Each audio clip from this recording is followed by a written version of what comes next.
Washington, March 19, 2003. At 7:12 Eastern Standard Time, President Bush issues an executive order. Its duration is to apply decisive force. Minutes later, 2 F-117 Nighthawks take to the pre-dawn sky. Their destination, Baghdad. Their target, a reinforced bunker believed to house Iraq's dictator and his henchmen.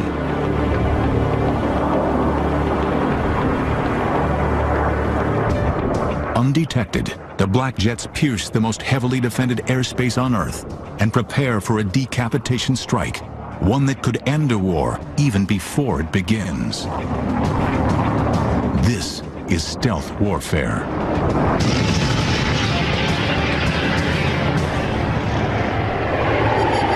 For as long as aircraft have been used in combat, efforts to make them invisible to the enemy have been ongoing.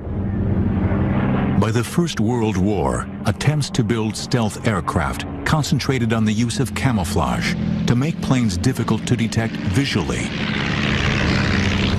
By the Second World War, the development of camouflage paint has reached new levels of sophistication, but these traditional schemes can only delay visual detection. The invention of radar changes everything. By transmitting electromagnetic waves and observing the returning echoes, aircraft can now be spotted hundreds of miles away. To counter this, British engineers come up with chaff, narrow metallic strips that act as tiny reflectors. In the ensuing whiteout, enemy radar is confused. But it is not an entirely satisfactory solution. The enemy knows something is there, just not exactly where. There were certainly efforts during World War II, with dropping all these little metal streamers to try to prevent people from using radar to see your airplane. So stealth has been tried since that period. By the 1950s, the Soviets are developing a highly sophisticated and lethal defense network consisting of SAMs, radar-guided surface-to-air missiles. Once they lock onto a target, these missiles will not miss.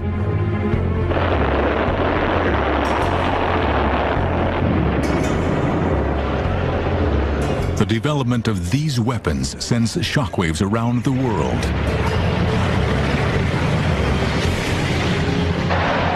To counter this threat, the U.S. begins to produce aircraft that can fly higher than the enemy's planes and missiles. Lockheed's U-2 is the first of this new breed.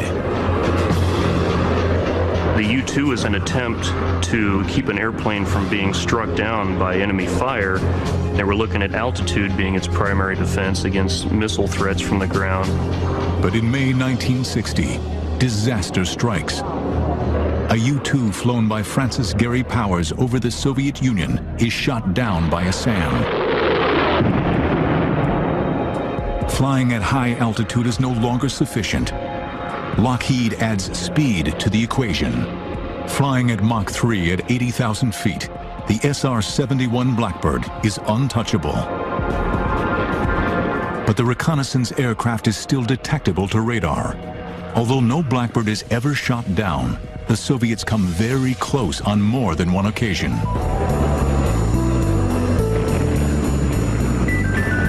During the Vietnam War, anti-aircraft systems massively disrupt U.S. air operations. We had a tough time with our SA-2s and our SA-3s, and we knew that they were developing much more sophisticated missiles. We knew that just conventional airplanes were not going to be able to survive in a high-dense, coordinated missile defense system. In 1973, during the Yom Kippur War, the Israeli Air Force loses 109 strike aircraft in just 18 days.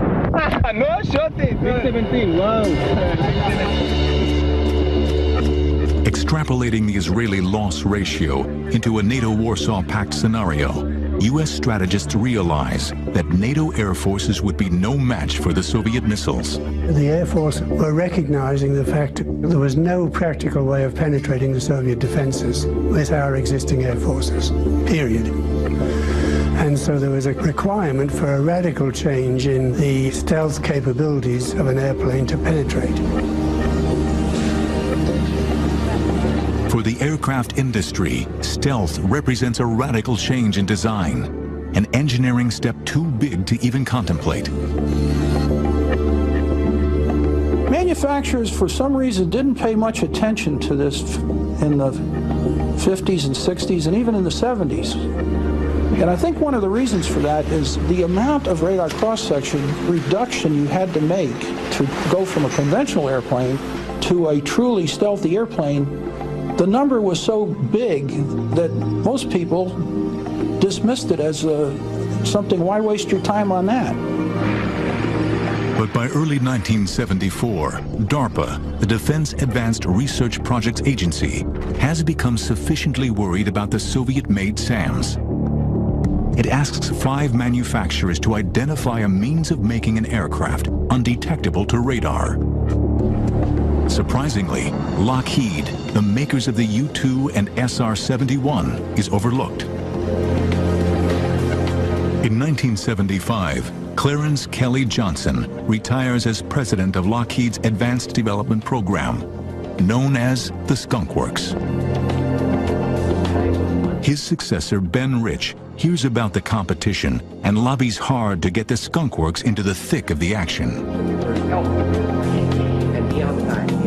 Dennis Overhalser is tapped to head up the development team.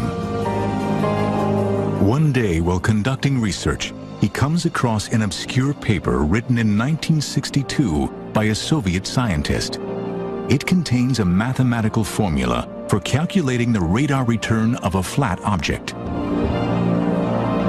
The paper, ignored by the Soviets, is the spark that ignites the Skunk Works team. We had a team of people who were not just competent, they were very experienced. And I think that's key. In other words, these people had done the SR-71, they'd done the U-2, and could pick up a pencil and say, okay, you want a wing structure designed? Just show me what you want, I'll design it. The Skunk Works team now considers how to make the aircraft invisible to radar. If I want to reduce the range at which I detect an airplane, I've got to reduce the radar cross-section. So the first thing we do is to try to make sure that all the lines and all the surfaces are inclined at a very shallow angle to incoming radar. So most of the energy is reflected off into space. Huge mainframe computers are used to calculate the vast range of design possibilities and their impact on radar visibility. The computer capability of our mainframes is what can be held in anybody's hand calculator these days. And the reason why the airplane was faceted the way it was because we could only handle a certain number of surfaces in one computation. After months of numbers crunching, the Skunk Works team concludes a flat diamond is the optimum shape to evade radar. But Lockheed's futuristic concept has no aerodynamic characteristics and is quickly dubbed the hopeless diamond. The shape is obviously strange by any historical standards. When you first look at it, and I'm not an aerodynamicist, but I've been around the aircraft business a long time, I had the same reaction that a lot of other people have had, and that is this going to fly? I mean, this is a really strange looking airplane. Lockheed was losing money in their commercial business. The pressure was on for the Skunk Works team. They had certainly designed something revolutionary, but could they possibly build a true stealth fighter aircraft?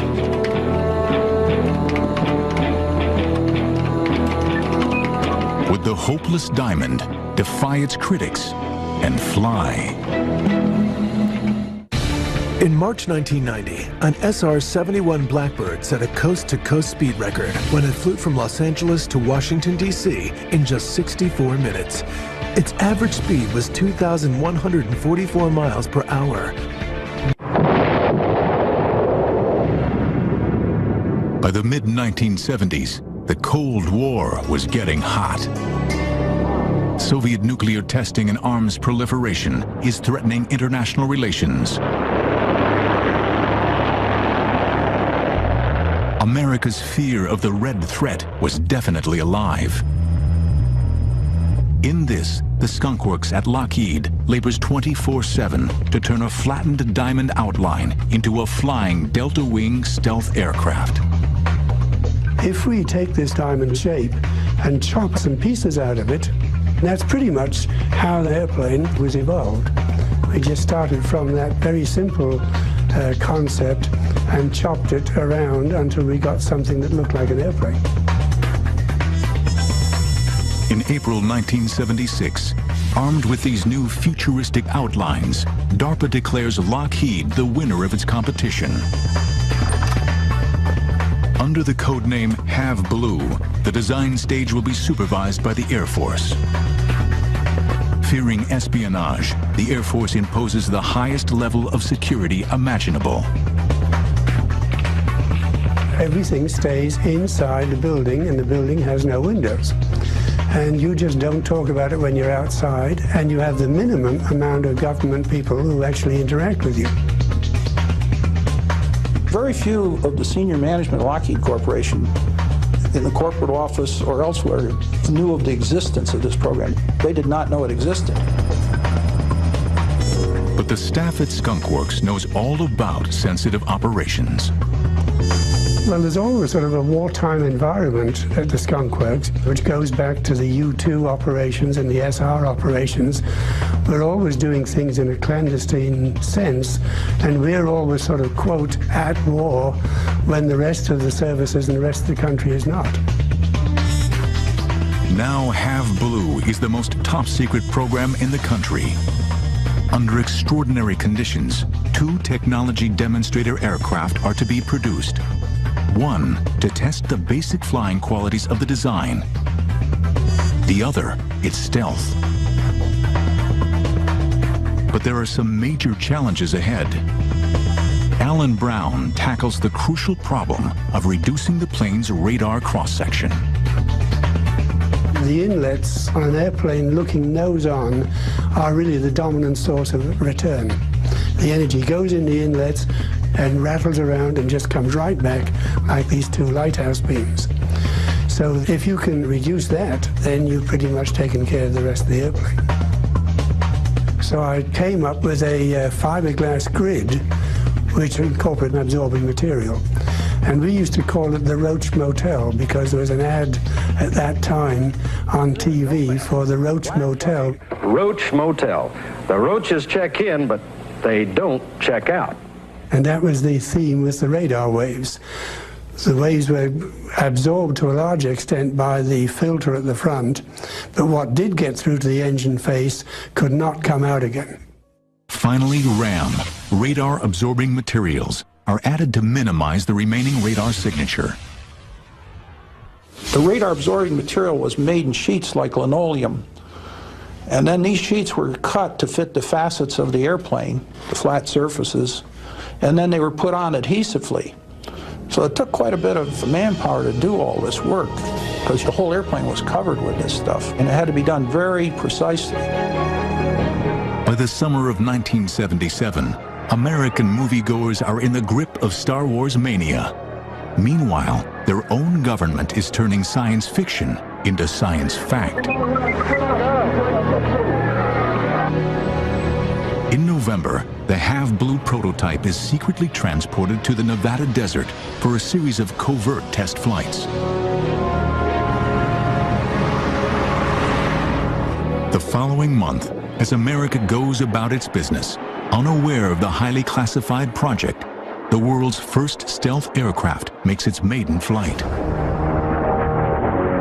The Have Blue demonstrated that we could indeed take an aircraft that was shaped the way it needed to be shaped, turned out to be a very unstable airplane, and we could make that airplane fly, and fly quite well.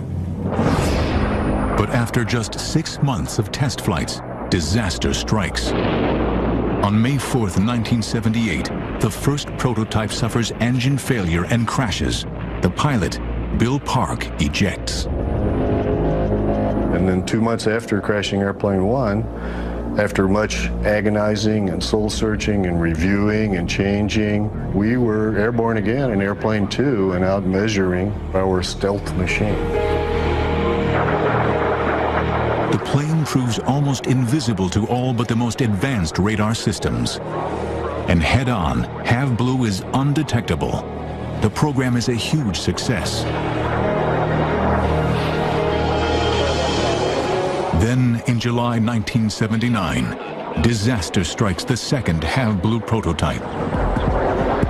The airplane was conducting a routine stealth flight where it flies past the radar systems on the base, and Ken noticed that he was losing control, and he got a fire indication back at one of the exhausts. I realized things were bad, and I did start talking to the home plate and let them know that things weren't going well, and about that time the airplane went totally out of control. And he had a very hard time even to be able to reach the control to be able to eject himself. But he finally did that. The airplane tumbled, much like the way Bill Park's airplane had tumbled after he ejected. And it was going straight down, not in a spin, just in a flopping maneuver. The Have Blue airplane hit the ground. It burned pretty good. Both Have Blue prototypes have been destroyed. The development of the most advanced aircraft ever built has ground to a halt. But from the ashes of its own destruction, Lockheed's stealth fighter is about to be reborn. Before it was given an official name, the F-117 was given a variety of nicknames, including Cockroach, Black Widow, and Wildland Goblin, referring to the aircraft's instability at low speeds. In just 8 months, both prototypes of the Have Blue stealth development program have crashed. Yet despite the problems, the aircraft's invisibility to radar has been a success. The Air Force decides to award a production contract to Lockheed. $340 million in covert funds are made available for the production of a full-scale development aircraft, codenamed Senior Trend. When we first started on the F-117, or Senior Trend as it was first called, there's always a crisis. And so we had to have an airplane within 18 months that would penetrate certain very particular areas of the world. So that was one of the reasons why the Senior Trend was brought forward with great rapidity. America's growing fear of Soviet missile buildup and nuclear capability brings the Cold War to new heights of tension. Producing a totally stealth fighter plane will give America an enormous lead in technology over the Soviets.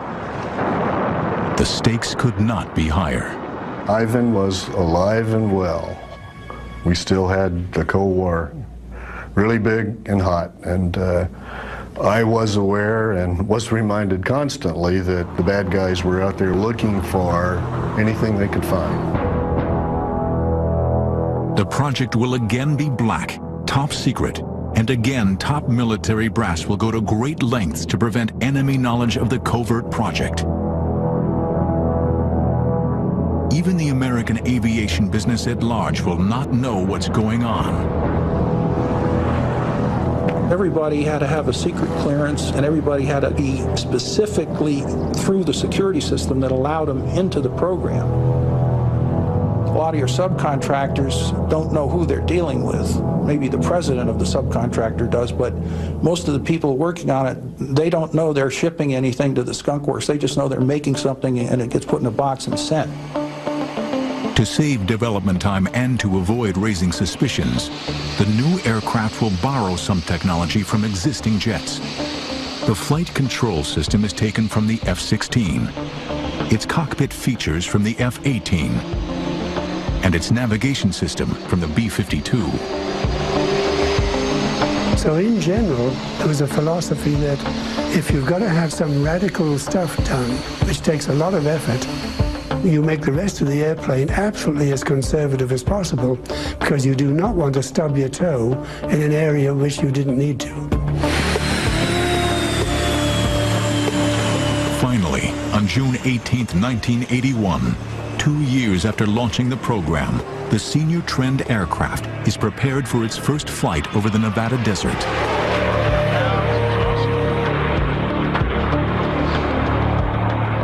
The test is a success.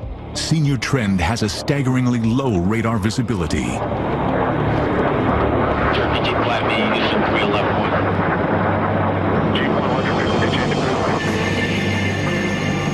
The world's first stealth bomber is delivered to the Air Force in August 1982. And an entirely new top-secret base is built in the Nevada desert at Tonopah. The Tonopah Test Range facility was very secure in that we didn't want our adversaries to find out that we had stealth technology. We had secure procedures to enter the area, such as hand readers, which I had never seen before except on TV, and mostly in James Bond movies, but those procedures allowed us to enter the facility and keep unwanted personnel out. As a cover for the 117, the Air Force put in a squadron of A-7 attack airplanes that were supposedly testing some new weapon systems on these A-7s. We had a cover story in that all the pilots and maintainers flew the A-7 aircraft, and that was what we used to fly up to Tonopah and to come home. During the day, we kept all the F-117 hangared so that they could not be observed by flying aircraft, satellites, or any other technology. At night, under the secrecy of darkness, we would bring the aircraft out and fly them, and we would have them hangared again before sunlight. I might add that the 117s weren't flown at night only for security reasons. There was another, even compelling reason that gets lost in the woodwork.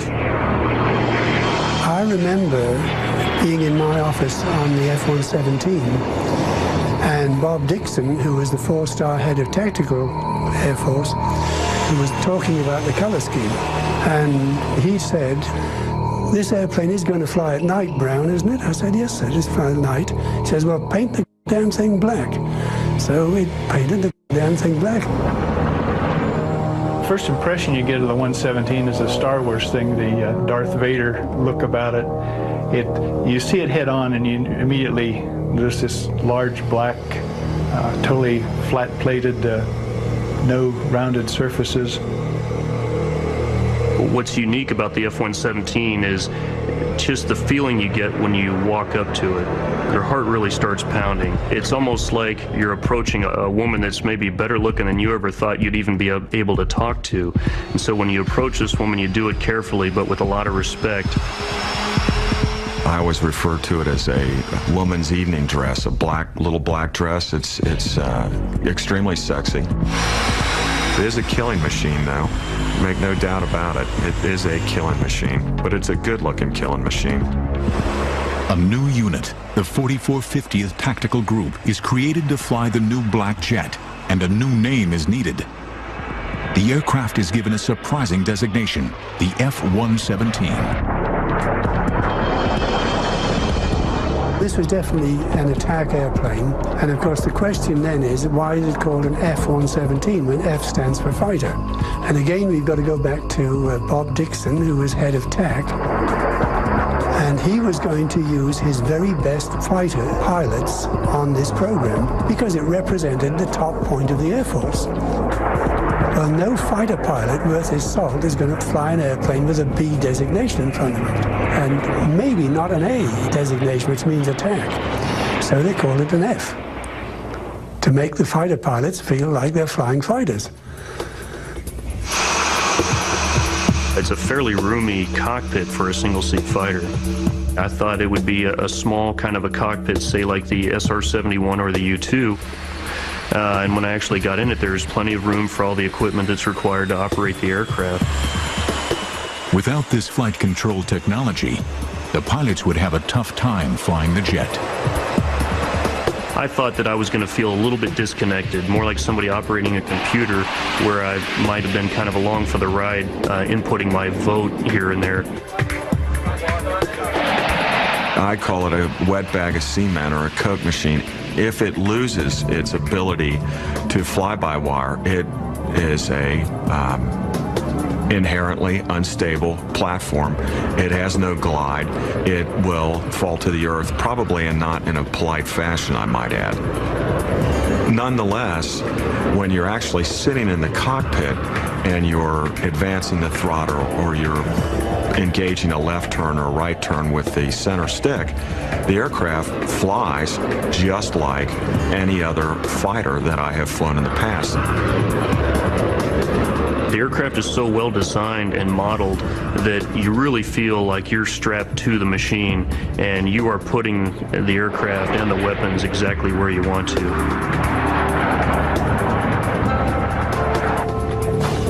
Nighthawks are armed with a weapons system that lets them strike at the heart of the enemy.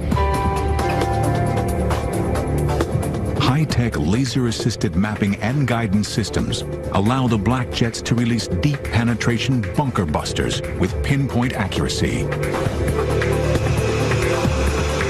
The early flights of the F-117 proved that its principal function blows the competition away. The aircraft is all but invisible to radar.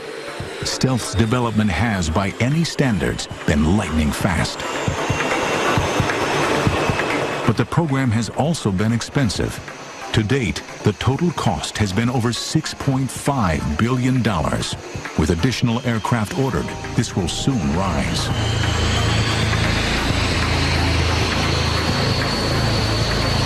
By the late 1980s, America has its conceptual aircraft, but one question remains. How will the most expensive aircraft in military history perform in combat? The answer would come sooner than anyone could imagine. Since radar emissions would give away its location, the F-117 does not carry radar. Instead, the aircraft navigates primarily by GPS and high-accuracy inertial navigation. November 10, 1988. The Air Force announces the existence of its top-secret F-117 at a Pentagon press conference, much to the surprise of many.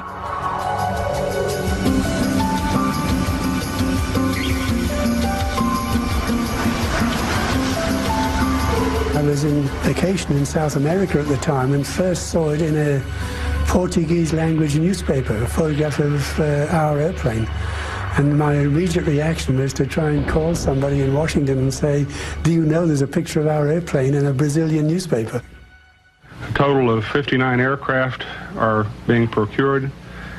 52 of those have been delivered and 7 more are in production. The reason, of course, was that as the Air Force expanded the number of airplanes and pilots, they decided they better start flying during the day.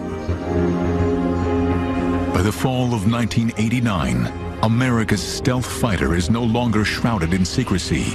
The combat-ready F-117 is about to be unleashed. As president, I have no higher obligation than to safeguard the lives of American citizens. And that is why I directed our armed forces to protect the lives of American citizens in Panama and to bring General Noriega to justice in the United States. Though Panama has no radar-guided defense network, F-117s would spearhead Operation Just Cause. The aircraft was chosen not because it was stealthy, but because it could drop precision munitions at a dedicated time over target. Those two were keys to the mission. We had to make sure the weapons went where we aimed them, and we had to be on time because 30 seconds after our bombs went off, we had Navy SEALs and Delta forces jumping out of aircraft into those fields. 2 Blackjets are ordered to destroy the barracks at Rio Hato, belonging to Battalion 2000, a unit loyal to Noriega. Just prior to taking off for that mission, we were told by the leadership that they wanted to maintain the barracks and keep them to use in the future for the American forces. Our goal was to stun and disorient the Panamanian Defense Forces, so they asked us to drop our bombs in the fields 50 meters short of these barracks. Two 2,000-pound bombs are dropped, and the field is hit. But back home, the F-117's first operational mission is considered a failure. Bombing fields is not what expensive stealth bombers are supposed to do. After Operation Just Cause, people in the media tried to say that the stealth fighter was not successful. The media was looking for a story on wasting taxpayers' money and buying this technology. The stealth program is criticized by Congress and labeled too expensive. The total program cost about $8 billion. When I say total cost, I mean the total development cost, total flight test, produced 59 airplanes, all the spares. That even includes $200 million to build the hangars at Tonopah. And it is a true bottom line number. Now, I know this was in 1980s and so on, but even so, if you compare that with other aircraft programs, most aircraft development programs cost today $20 billion. But the Air Force successfully champions the Nighthawk's case. The fact is, the F-117 is accurate and cheap.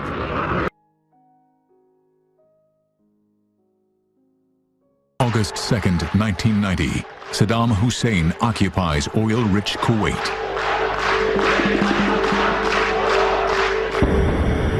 Just a month later, the 37th Tactical Wing begins a very public deployment to the King Khalid military airbase in Saudi Arabia.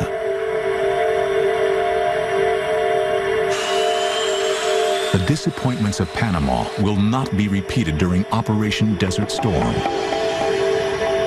It's at the tip of the fighting spear in terms of knocking the door down.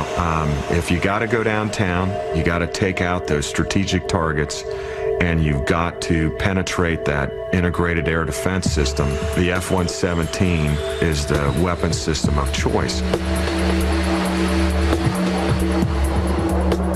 It is our ability to reach out and touch the bad guy before he even knows we're there. It's kind of like being a thief in the night. You're stealing that guy's capability to shoot back at you. 22 minutes after midnight on January 17, 1991, F-117s from the 415th TFS attack. All of their targets are hit with an unprecedented degree of precision. We can put that bomb right on that very spot that we're intending to, be it through the window, on the air conditioner on top of the building, and we can destroy or take out the precise objective. And we can do this right downtown. During the war to liberate Kuwait, a total of 45 F-117s fly 1,271 combat sorties, totaling over 6,900 flying hours and dropping 2,000 tons of bombs.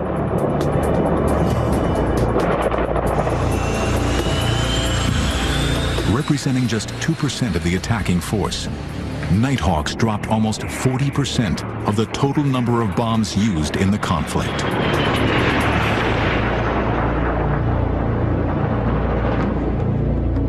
Throughout the 1990s, F-117s are found wherever the U.S. Air Force is in action. But on the night of March 27, 1999, during the NATO bombing of Serbia, the unthinkable happens. Have the Serbs developed a new radar system capable of detecting the undetectable? Has radar caught up with America's stealth aircraft? During Operation Desert Storm in 1991, F-117s flew 18 and a half hours non-stop from Holloman Air Force Base in New Mexico to Kuwait, setting a record for single-seat fighters. Kosovo, March 28, 1999. 25 miles west of Belgrade, in the village of Bujanovic, a downed F-117 lies in pieces.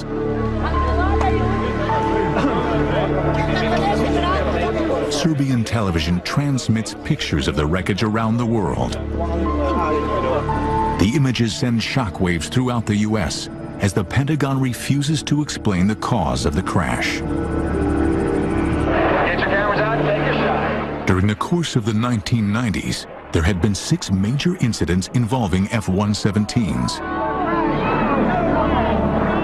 At an air show in Baltimore in September 1997, a Blackjet disintegrated in midair, crashing in a residential area.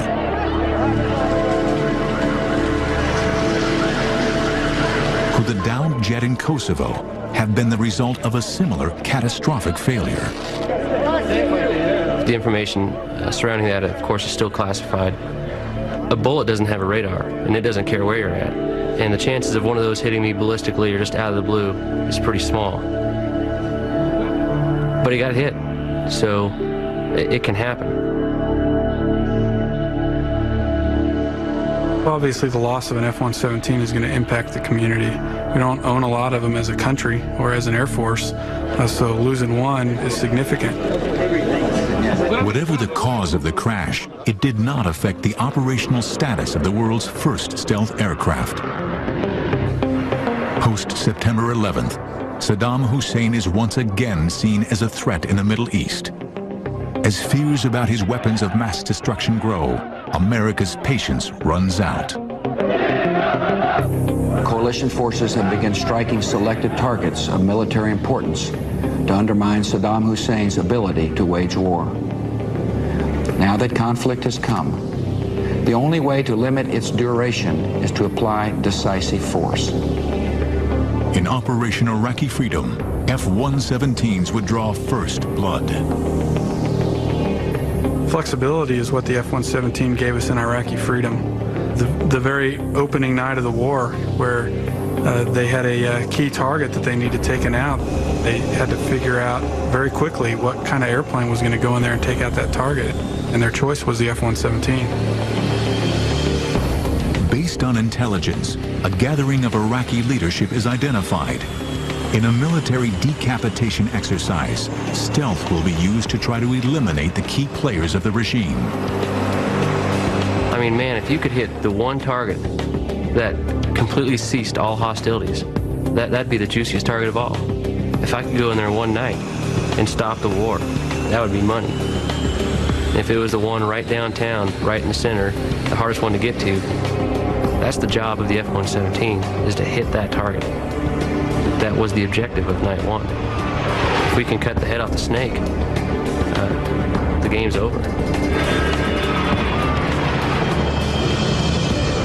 At precisely 4 a.m. local time, 4 2,000-pound bunker busters hit an underground complex thought to contain Saddam Hussein and his top generals. Though the mission was a success, its objective failed. A defiant Saddam appeared on television a few hours after the strike. Iraq's dictator was still very much alive.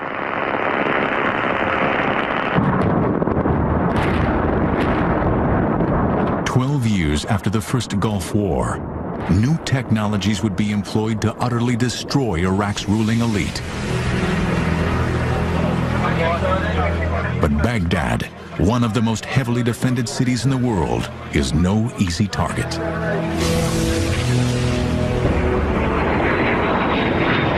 The F-117 is a very mission planning intensive platform.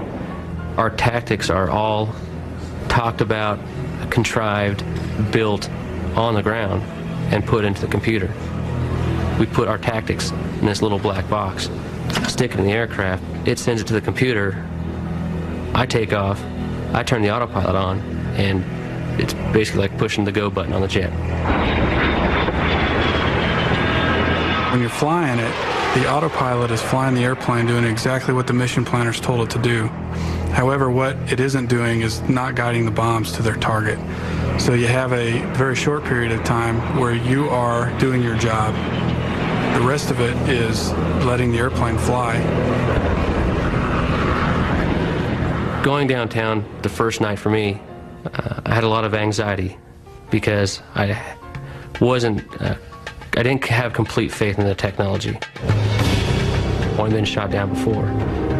So I was a little nervous about going downtown because you just don't know what to expect. And all the while, you're flying directly toward the city where all the bad things happen. And we knew Saddam didn't like our Blackjet. So here I am, knowing that, I mean, well, wouldn't I look good with an apple in my mouth on a silver platter on his table, you know what I mean? So looking out over the distance and seeing this circular city of lights, and I think it might have been the oil fires, there was a glow around the city.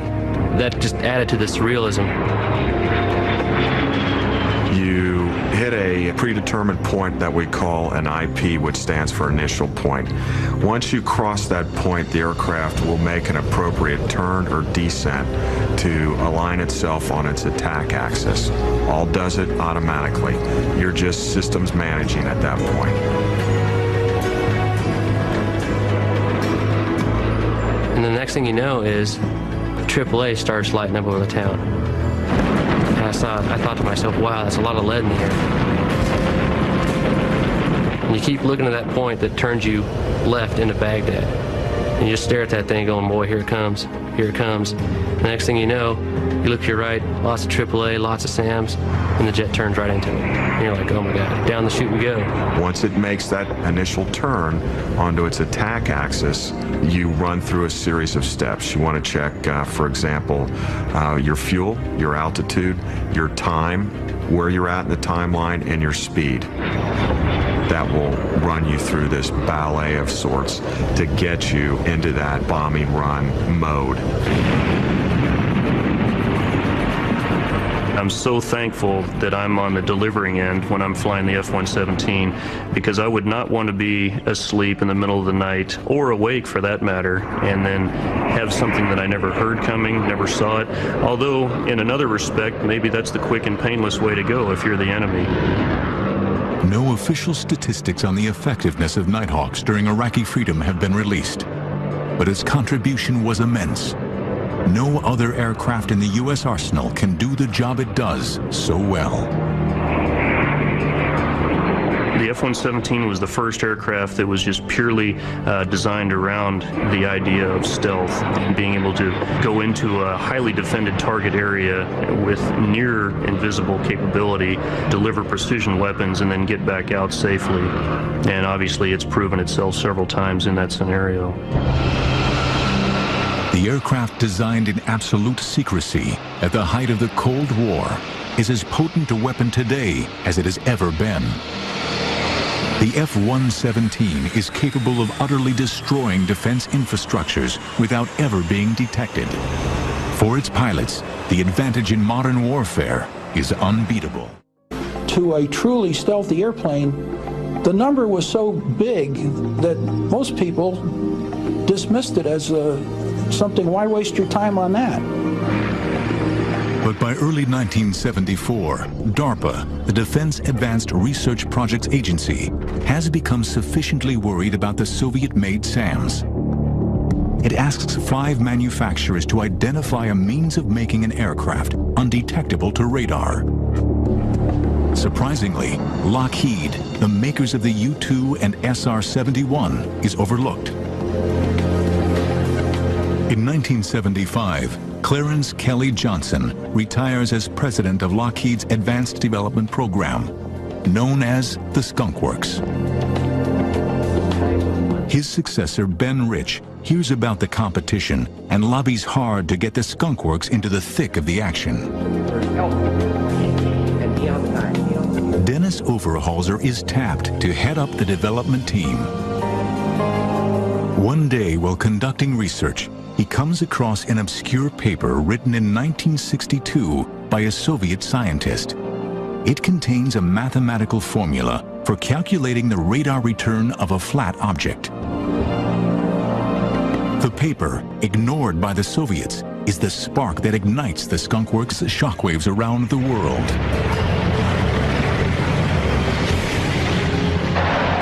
To counter this threat, the U.S. begins to produce aircraft that can fly higher than the enemy's planes and missiles. Lockheed's U-2 is the first of this new breed. The U-2 is an attempt to keep an airplane from being struck down by enemy fire, and we're looking at altitude being its primary defense against missile threats from the ground. But in May 1960, disaster strikes. A U-2 flown by Francis Gary Powers over the Soviet Union is shot down by a SAM. Flying at high altitude is no longer sufficient. Lockheed adds speed to the equation. Flying at Mach 3 at 80,000 feet, the SR-71 Blackbird is untouchable. But the reconnaissance aircraft is still detectable to radar. Although no Blackbird is ever shot down, the Soviets come very close on more than one occasion.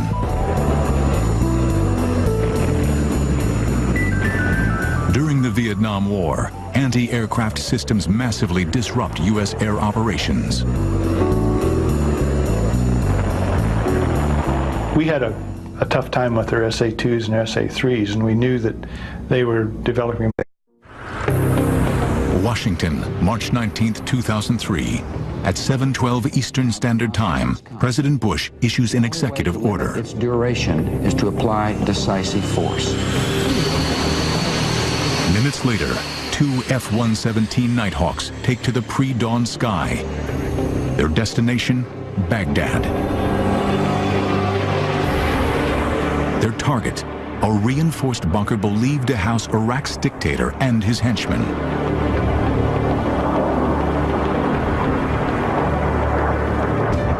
Undetected, the Blackjets pierce the most heavily defended airspace on Earth and prepare for a decapitation strike, one that could end a war even before it begins. This is stealth warfare.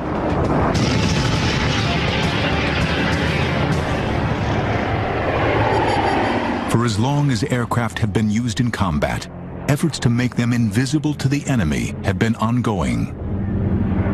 By the First World War, attempts to build stealth aircraft concentrated on the use of camouflage to make planes difficult to detect visually.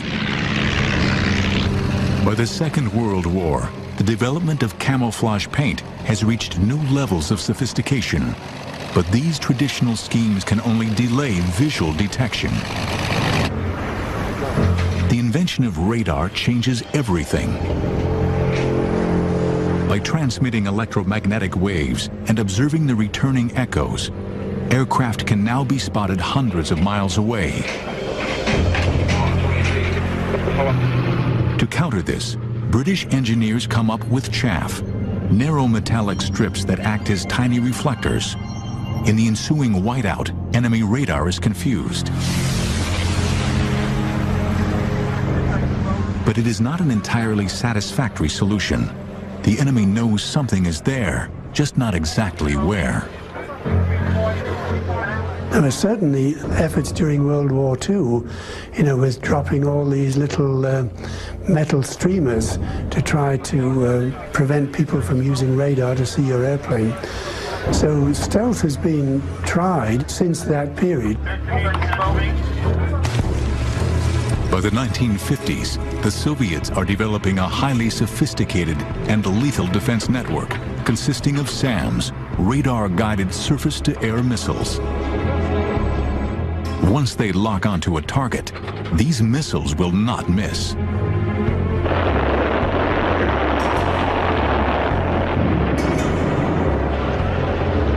The development of these weapons sends much more sophisticated missiles. We knew that just conventional airplanes were not going to be able to survive in a high-dense, coordinated missile defense system. In 1973, during the Yom Kippur War, the Israeli Air Force loses 109 strike aircraft in just 18 days.